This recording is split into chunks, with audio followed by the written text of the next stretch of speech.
الحمد للہ وکفا وسلام علی عبادہ الذین اصطفیٰ اما بعد اعوذ باللہ من الشیطان الرجیم بسم اللہ الرحمن الرحیم ما کان محمد ابا احد من رجالکم ولکن رسول اللہ وخاتم النبیین سبحان ربک رب العزت عما یصفون وسلام علی المرسلین والحمد للہ رب العالمین اللہم صل علی سیدنا محمد وعلی آل سیدنا محمد وبارک وسلم۔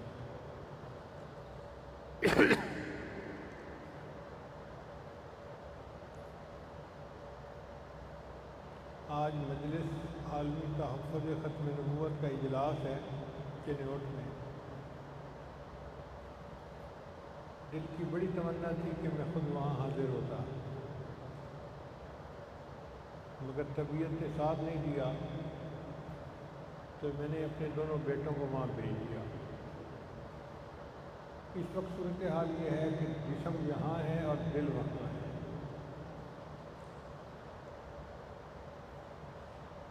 اللہ تعالیٰ ارشاد فرماتے ہیں کہ محمد صلی اللہ علیہ وسلم تم میں سے مرد کسی مرد کے باپ نہیں ہیں، وہ اللہ کے رسول ہیں اور خاتم النبیین ہیں۔ خاتم النبیین کا معنی ہے آخری نبی۔ اس کی دلیل ایک حدیث پاک میں ہے کہ نبی علیہ السلام نے ارشاد فرمایا سیکون فی امتی کذابون ثلاثون، میری اس امت میں 30 ایسے جھوٹے لوگ ہوں گے، کلہم یزعم انہ نبی، ان میں سے ہر ایک یہ گمان کرے گا کہ وہ نبی ہے، وَأَنَا خَاتَمُ النَّبِيِّينَ لَا نَبِيَّ بَعْدِي، اور میں خاتم النبیین ہوں، میرے بعد کوئی نبی نہیں۔ تو خاتم النبیین کی تفسیر نبی علیہ السلام نے خود بتا دی، لا نبی بعدی، میرے بعد کوئی نبی نہیں آئے گا۔ چنانچہ نبی علیہ السلام آخری نبی ہیں۔ حدیث مبارکہ میں آتا ہے انا آخر الانبیاء وانتم آخر الامم، میں آخری نبی ہوں اور تم آخری امت ہو۔ اس امت کے بعد کوئی اور امت نہیں اور نبی علیہ السلام کے بعد کوئی اور نبی نہیں۔ تو ختم نبوت کا سلسلہ نبی علیہ السلام کے اوپر آ کر مکمل ہو گیا۔ اب اس کے بعد کوئی بندہ نبی ہونے کا دعویٰ کرے گا تو وہ کذاب ہوگا اور جھوٹا ہوگا۔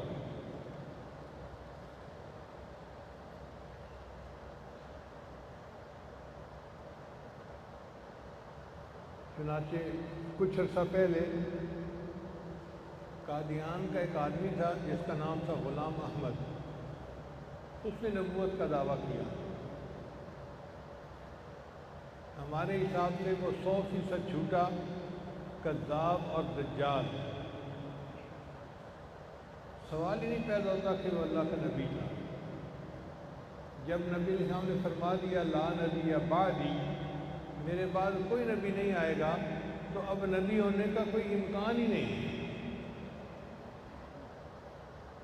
امام اعظم ابو حنیفہ رحمۃ اللہ کے زمانے میں ایک آدمی نے نبی ہونے کا دعویٰ کیا تو امام اعظم نے فتویٰ دیا کہ جو کوئی اس سے نبی ہونے کی دلیل مانگے گا میں اس کے کافر ہونے کا فتویٰ دوں گا، کہ جب امکان ہی نہیں کہ کوئی نبی آ سکے تو پھر اس سے دلیل مانگنے کی ضرورت ہی کیا ہے۔ نبی علیہ السلام کی زبان مبارک سے اتنا کافی ہے لا نبی بعدی، میرے بعد کوئی نبی نہیں ہے۔ اور نبی علیہ السلام نے خود ارشاد فرمایا لو کان بعدی نبی لکان عمر، اگر میرے بعد کوئی نبی آنا ہوتا تو عمر کو اللہ نے وہ صفات دی تھی کہ یہ نبی ہوتے۔ اگر عمر بھی نبی نہیں ہوئے، وہ صحابی رہے، تو پھر دور صحابہ کے بعد تو کوئی ایسا نبی ہو ہی نہیں سکتا، امکان ہی نہیں ہے۔ قرآن مجید کی پہلی سورت کے پہلے رکوع میں اللہ نے ختم نبوت کے مسئلے کو حل کر دیا۔ سورہ بقرہ پہلا رکوع، اللہ تعالیٰ ارشاد فرماتے ہیں کہ جو ایمان والے لوگ ہوتے ہیں، والذین یؤمنون بما انزل الیک، وہ لوگ جو ایمان لائے جو آپ پر نازل ہوا، وما انزل من قبلک، اور جو آپ سے پہلے انبیاء پر نازل ہوا۔ تو اللہ نے نبی علیہ السلام پر جو نازل ہوا یا نبی علیہ السلام سے پہلے جو انبیاء پر نازل ہوا ان کے ایمان کی بات کی ہے۔ اگر بعد میں بھی کچھ نازل ہونا ہوتا تو اللہ اس کا بھی تذکرہ کرتے۔ اب مرزائی بہانہ بناتے ہیں، وہ جی نبی علیہ السلام سے پہلے کا تذکرہ کیا، اللہ نے ان کا منہ بند کیا، وبالآخرۃ ہم یوقنون، اور آخرت پر بھی ایمان رکھتے ہیں۔ اس کا مطلب یہ کہ نبی علیہ السلام سے لے کر آخرت تک کوئی کتاب نازل نہیں ہونی۔ اللہ فرماتے ہیں جو آپ پر ایمان لائے، جو آپ سے پہلے نازل ہوا اس پر ایمان لائے، اور آخرت پر ایمان لائے۔ اس کا مطلب یہ کہ نبی علیہ السلام سے لے کے قیامت تک کے درمیان میں کوئی اور آسمانی کتاب نازل نہیں ہوتی۔ جبکہ مرزا غلام تو یہ دعویٰ کرتا تھا کہ جی میرے اوپر تو وحی آتی ہے، اور اس نے اپنی کتاب بھی ایک لکھی۔ تاہم 10 پوائنٹ میں آج آپ کے سامنے پیش کرتا ہوں جو بڑے آسان ہیں، جس میں ایک سچے نبی اور جھوٹے نبی کے درمیان فرق کیا جا سکتا ہے۔ پہلا اصول، جتنے بھی انبیاء دنیا میں تشریف لائے ان کا نام ایک لفظ تھا، مرکب نام نہیں تھا۔ آدم، ادریس، ابراہیم، یوسف، موسیٰ، عیسیٰ، سب کا ایک ایک نام۔ کوئی نبی بھی ایسے نہیں گزرے کہ جن کا نام مرکب ہے، 2 لفظ مل کے نام بناؤ۔ اب اس سے پوچھو جی آپ کا نام کیا ہے، تو اس کا نام ہے غلام احمد، مرکب نام ہے۔ اور عجیب بات ہے بھئی، اگر غلام ہو تو پھر احمد نہیں ہو، اور احمد ہو تو پھر غلام نہیں ہو۔ غلام احمد تو نبی ہو ہی نہیں سکتا، تو اس کا نام ہی بتا رہا ہے کہ یہ جھوٹا نبی۔ پھر دوسرا پوائنٹ کہ جتنے انبیاء دنیا میں تشریف لائے وہ کسی انسان کے شاگرد نہیں بنے کہ انہوں نے آ کے انسان سے علم حاصل کیا ہو۔ اللہ نے براہ راست ان کو علم عطا فرمایا وحی کے ذریعے سے۔ لیکن مرزا غلام جو ہے، اس کی زندگی کے حالات دیکھیں تو یہ دنیا میں کتنے استادوں سے پڑھا اور اس سے علم حاصل کیا۔ اس کا انسانوں کے سامنے شاگرد بن کر بیٹھنا اس بات کی سچی دلیل ہے کہ یہ جھوٹا نبی ہے، یہ سچا نبی ہو ہی نہیں سکتا۔ یہ تو انسانوں کا شاگرد ہے، اور انبیاء تو اللہ کے شاگرد ہوتے ہیں۔ حتیٰ کہ ہمارے نبی علیہ السلام کو تو لوگ امی کہتے تھے، امی کہتے ہیں ان پڑھ کو۔ کبھی زندگی بھر کسی انسان کے سامنے شاگرد بن کر نہیں بیٹھے، ان کو امی کہا جاتا تھا۔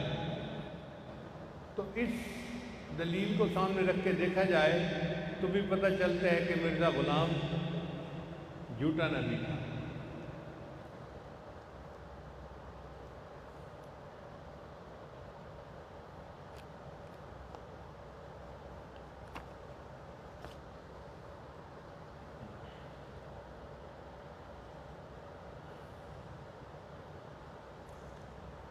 پھر تیسری دلیل کہ انبیاء کرام کسی کتاب کے مصنف نہیں ہوا کرتے، وہ دنیا میں آ کے کتاب لکھتے نہیں ہیں۔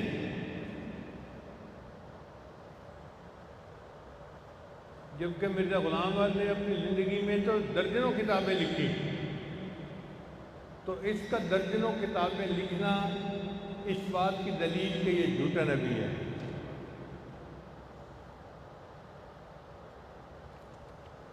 یہ کہتا تھا کہ میرے اوپر جو فرشتہ وحی لاتا ہے اس کا نام ٹیچی ٹیچی، ڈاکومنٹڈ ہے۔ پہلے انبیاء جتنے گزرے ان کے پاس وحی لانے والے فرشتے حضرت جبریل علیہ السلام تھے۔ اب اگر اللہ کی طرف سے وحی آتی تو جبریل علیہ السلام لاتے، کیونکہ اس کو وحی شیطان کی طرف سے آتی تھی، اس لیے شیطان کے ایجنٹ کا نام ٹیچی ٹیچی تھا۔ اللہ تعالیٰ فرماتے ہیں ان الشیاطین لیوحون الی اولیائہم، کہ شیطان اپنے دوستوں پر وہی ڈالتے ہیں، وہی بھیجتے ہیں۔ اس سے پتہ چلتا ہے کہ یہ جھوٹا نبی تھا جس نے کتاب لکھ دی۔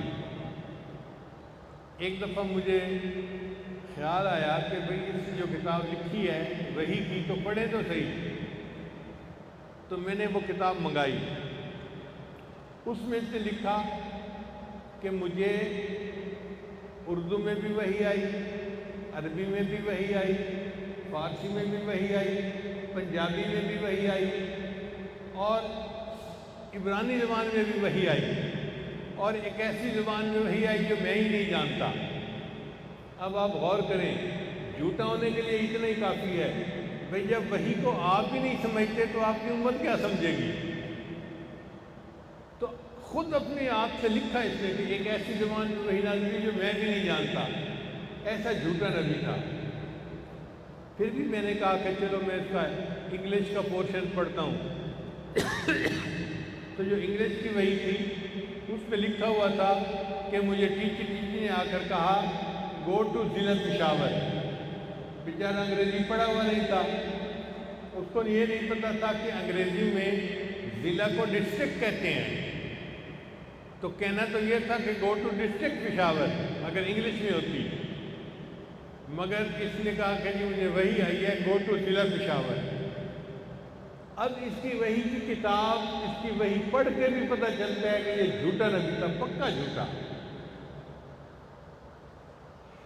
پھر انبیاء کرام جتنے تشریف لائے ان میں کوئی شاعر نہیں تھا۔ اللہ تعالیٰ قرآن مجید میں ارشاد فرماتے ہیں وما علمناہ الشعر وما ينبغي له، اے میرے محبوب صلی اللہ علیہ وسلم، ہم نے آپ کو شعر کا علم دیا نہیں، اور یہ آپ کے شان ہی نہیں، آپ کی شان بہت بلند ہے، شاعر تو عام لوگ ہوتے ہیں۔ تو نبی علیہ السلام کو اللہ نے شعر کا علم نہیں دیا، جبکہ مرزا غلام احمد جس نے خود شعر لکھے، ایک فارسی کا شعر ہے منم مسیح زماں منم کلیم خدا منم محمد احمد مجتبیٰ باشد۔ تو اس سے بھی پتہ چلتا ہے کہ یہ جھوٹا نبی تھا۔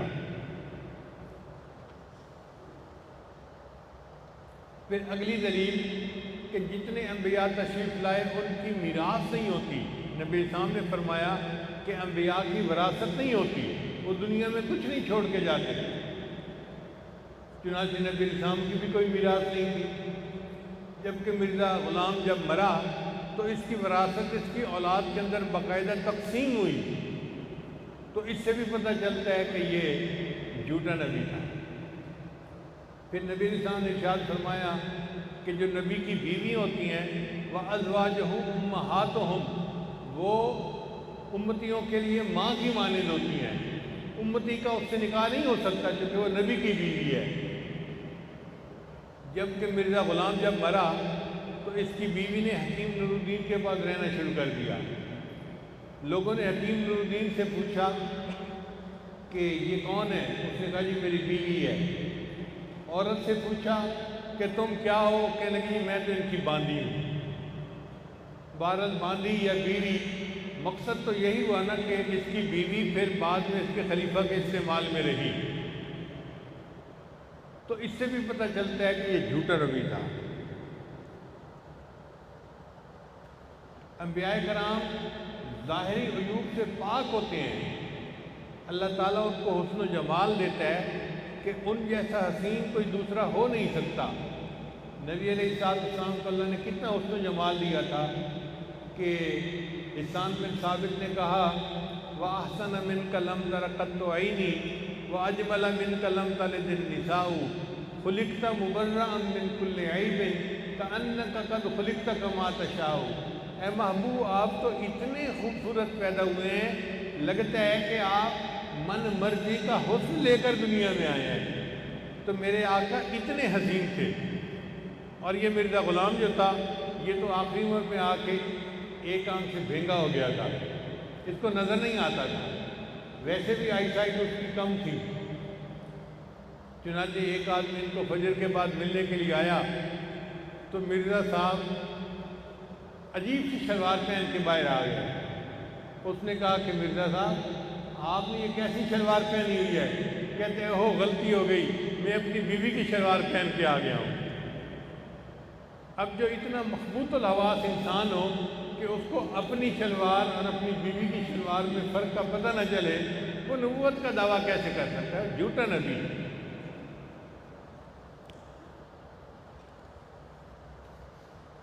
خود لکھتا ہے کہ مجھے بیماری تھی اور مجھے ایک رات میں 100 مرتبہ پیشاب کرنا پڑتا تھا. اب آپ بتائیں، ایک رات میں 100 مرتبہ جو پیشاب کرتا ہو وہ تو پیشاب بنانے والی مشین ہے.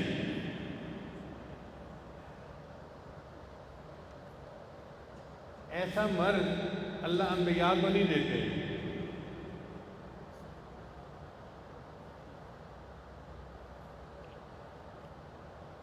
پھر انبیاء کرام جہاں وفات پاتے ہیں وہیں ان کی قبر ہوتی ہے.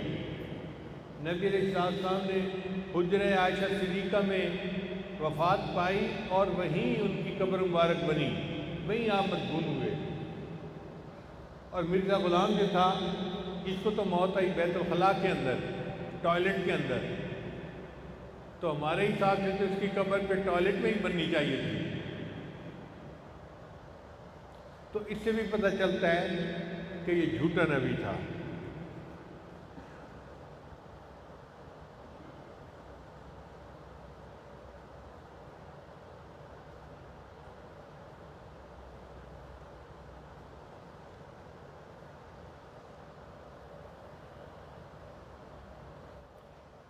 یہ ختم نبوت کا مسئلہ ایک بنیادی مسئلہ ہے، اس لیے اس کے اوپر ایمان لانا ضروری ہے. اور جو اس پر ایمان نہیں رکھے گا وہ دین اسلام سے خارج ہو جائے گا. حضرت علامہ انور شاہ کشمیری رحمۃ اللہ علیہ اس بارے میں بہت سختی فرماتے تھے. وہ جب بھی مرزا کا نام لیتے تھے اس کو کذاب، دجال، محروم القسمت اور اس قسم کا لفظ کہہ کر پھر اس کا نام لیتے تھے. کسی نے کہا کہ علامہ صاحب آپ بڑی نفیس آدمی ہیں، آپ کی گفتگو میں بڑی نفاست ہوتی ہے، لیکن جب مرزا غلام کا نام لینا ہوتا ہے تو آپ ہمیشہ کوئی نہ کوئی ایسا لفظ لیتے ہیں. تو فرمانے لگے کہ میں یہ سمجھتا ہوں کہ نبی علیہ السلام سے محبت رکھنا جس طرح ایمان ہے، نبی علیہ السلام کے دشمن سے بغض رکھنا وہ بھی ایمان ہے. یہ نبی علیہ السلام کا سب سے بڑا دشمن جس نے نبوت کا دعویٰ کیا اور ختم نبوت پر ڈاکہ مارنے کی کوشش کی، تو اس لیے ہمیں اس کے ساتھ بغض ہے دل میں. ہم اس کو جھوٹا نبی سمجھتے ہیں اور ہم اس کا نام سننا پسند نہیں کرتے.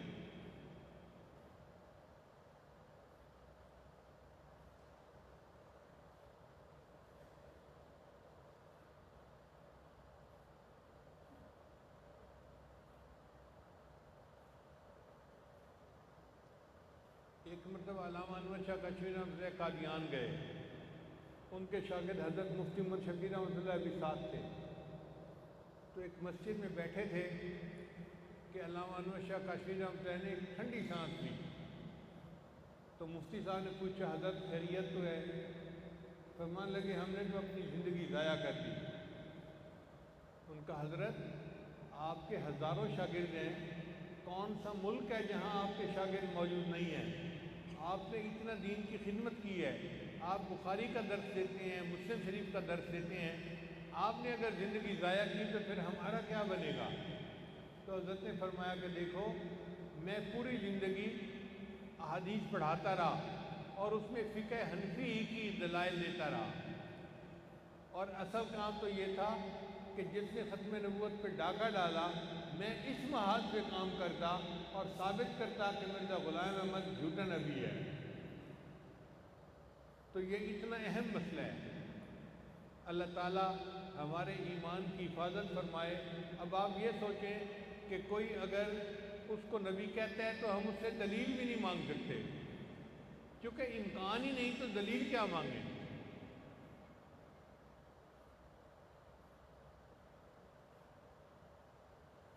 اس کی مثال یوں سمجھیں کہ اگر کوئی کہے جی کہ فلاں مرد کے یہاں بیٹا ہوا تو آپ دلیل مانگیں گے؟ بھئی امکان ہی نہیں، جب تو دلیل مانگنے کی کیا ضرورت ہے؟ تو جب نبی علیہ السلام نے فرما دیا انا خاتم النبیین لا نبی بعدی، میں آخری نبی ہوں، میرے بعد کوئی نبی نہیں آئے گا، اس کا مطلب یہ کہ جو نبوت کا دعویٰ کرے گا وہ جھوٹا ہوگا۔ سب سے پہلے نبوت کا دعویٰ مسیلمہ کذاب نے کیا تھا۔ حضرت ابوبکر صدیق کا زمانہ خلافت تھا اور اس وقت اس نے دعوت، تو صحابہ کرام نے اس بات پہ اجماع کر لیا کہ اس کے ساتھ ہمیں قتال کرنا چاہیے، وہ جھوٹا ہے۔ چنانچہ سب صحابہ جس مسئلے پر سب سے پہلے متفق ہوئے وہ ختم نبوت کا مسئلہ تھا۔ خالد رضی اللہ عنہ کی سربراہی میں حضرت ابوبکر صدیق نے لشکر بھیجا اور مسیلمہ کذاب کے پاس بڑے فالوور تھے، 1200 صحابہ شہید ہوئے۔ آپ اندازہ لگائیں کہ احد، بدر، خندق جتنی بھی جنگیں تھیں ان میں 350 صحابہ شہید ہوئے۔ نبی علیہ السلام کی پوری زندگی میں جتنے غزوات ہوئے ان میں 350 صحابہ شہید ہوئے، اور مسیلمہ کذاب والی جنگ میں 1200 صحابہ شہید ہوئے، اور ان میں سے اکثر حفاظ اور قراء تھے۔ اتنا بڑا نقصان اٹھا لیا مگر وہ صدیق نے اس فکرے کا کلا کما کیا۔ تو جس طرح مسیلمہ کذاب تھا، اس امت کے آخری حصے میں ایک مسیلمہ قادیان بھی تھا۔ وہ قادیان میں پیدا ہوا اور اس نے نبوت کا دعویٰ کیا، اور ہم بڑے وثوق کے ساتھ کہتے ہیں کہ وہ جھوٹا نبی ہے۔ اللہ تعالیٰ اس کے جھوٹ سے ہمیں محفوظ فرمائے، اور جو اس کا ماننے والا ہے وہ دائرہ اسلام سے خارج ہے۔ الحمدللہ کہ اللہ تعالیٰ نے اس ملک کو یہ سعادت بخشی کہ بھٹو دور میں حضرت مفتی محمود رحمۃ اللہ علیہ کی زیر قیادت یہ مسئلہ حل ہوا اور اسمبلی میں ان کو کافر قرار دیا گیا۔ چنانچہ قانون کے اعتبار سے بھی یہ کافر ہیں، اور پھر اس بات کو دنیا کے کئی ملکوں نے بھی اپنایا۔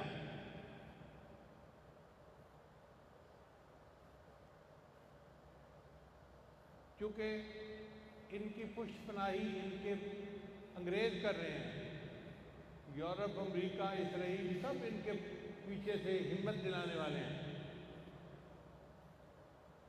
تو وہ وقتاً فوقتاً اس فتنے کو بڑھاتے رہتے ہیں اور اس کا کوئی نہ کوئی شوشہ چھوڑتے رہتے ہیں۔ اس لیے ہم یہ چاہتے ہیں کہ مسئلہ ختم نبوت ایک متفقہ مسئلہ ہے۔ اب اس کے اوپر اگر کوئی بندہ بات کرتا ہے تو اس کو اس کی زبان کو بند کروانا چاہیے کہ وہ ہمارے ایمان کے ساتھ نہ کھیلے اور ہمیں بولنے پہ مجبور نہ کرے۔ ہماری زندگیاں اگر ختم نبوت کے اوپر لگ جائیں ہم اس کو اپنی زندگی کے لیے اعزاز سمجھتے ہیں۔ اللہ کرے کہ ہم اور ہماری اولادیں ختم نبوت کے عقیدہ کی تحفظ کے لیے پوری زندگی کام کرتے رہیں۔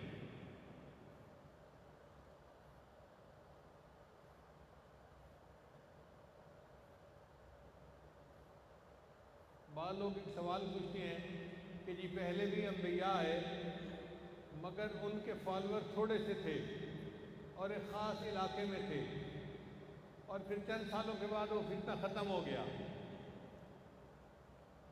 لیکن یہ مرزا قادیانی تو ایسا کہ 100 سال سے زیادہ گزر گئے اور یہ فتنہ بڑھتا ہی جا رہا ہے، چلتا ہی جا رہا ہے۔ تو بھائی اس کی بنیادی وجہ یہ ہے کہ اس کے پیچھے اس کی پشت پناہی کرنے والے یہود و نصارہ ہیں، وہ اپنے ملکوں میں ان کو کام کرنے کا موقع دیتے ہیں، ان کو پیسے دیتے ہیں، اور اس پیسے کے ذریعے یہ افریقہ جیسے غریب ملکوں میں جا کے لوگوں کو کھانا دیتے ہیں اور ان کو قادیانی بنانے کی کوشش کرتے ہیں۔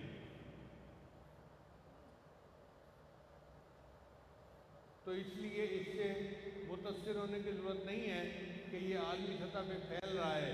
جب کافر اس کے پیچھے ہیں تو وہ تو پھر پوری دنیا میں بھی پھیل سکتا ہے فتنہ۔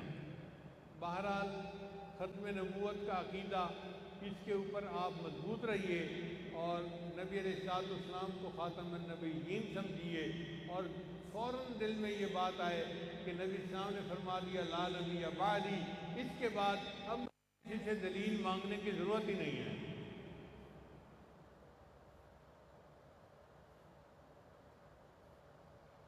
اللہ تعالیٰ ہمارے ایمان کی حفاظت فرمائے اور ہمیں قیامت کے دن اپنے حبیب صلی اللہ علیہ وسلم کے سامنے سرخرو کھڑا فرمائے۔ وآخر دعوانا ان الحمد للہ رب العالمین۔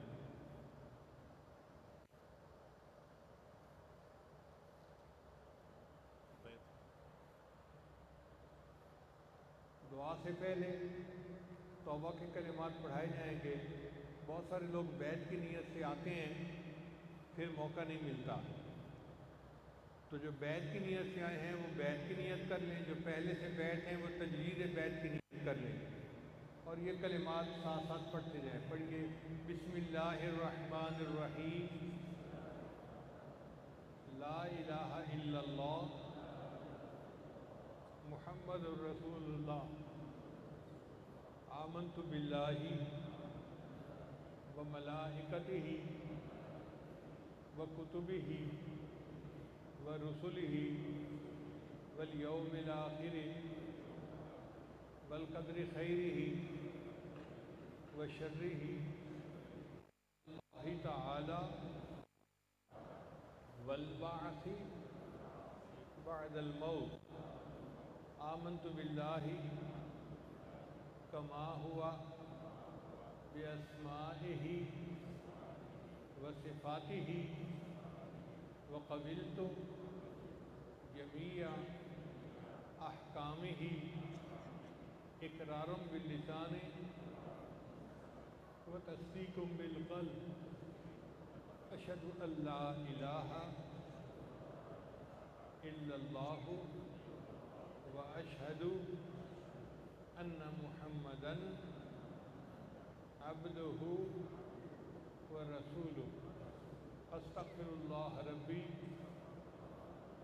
من کل ذنب واتوب الیہ برحمتک یا ارحم الراحمین۔ چند معمولات ہیں جن کو باقاعدگی سے کریں گے تو اللہ تعالیٰ دل کو منور کریں گے۔ ان میں پہلا عمل 100 مرتبہ استغفار صبح و شام پڑھنا، استغفر اللہ ربی من کل ذنب واتوب الیہ۔ دوسرا ہے 100 مرتبہ درود شریف صبح و شام پڑھنا۔ تیسرا ہے قرآن مجید کی تلاوت کرنا، ایک پارہ کریں، آدھا پارہ کریں یا ایک پاؤ پڑھیں، مگر پڑھیں ضرور۔ چوتھا ہے چلتے پھرتے ہر وقت دل میں اللہ کو یاد رکھیں، ہتھ کار وال دل یار وال، ہاتھ کام کاج میں مشغول اور دل اللہ تعالیٰ کی یاد میں مشغول۔ اور پانچواں عمل ہے مراقبہ۔ مراقبہ ان سب معمولات کا لب لباب ہے۔ فجر یا شام میں جب آپ نماز پڑھیں تو تھوڑی دیر اللہ سے لو لگا کے بیٹھ جایا کریں اور یہ سوچا کریں کہ اللہ کی رحمت آ رہی ہے، میرے دل میں سما رہی ہے، میرے دل کی ظلمت اور سیاہی دور ہو رہی ہے، اور میرا دل اللہ اللہ اللہ بول رہا ہے اور میں سن رہا ہوں۔ چند دن آپ مراقبہ کریں گے، آپ کے دل میں اللہ کی محبت بڑھے گی اور آپ اس کی حرارت کو، وارنس کو خود فیل کریں گے۔ دعا ہے اللہ تعالیٰ سب کے دلوں کو اپنی محبت سے لبریز فرمائے اور ہمیں اپنی محبت کی حلاوت نصیب فرمائے۔ وآخر دعوانا ان الحمد للہ رب العالمین۔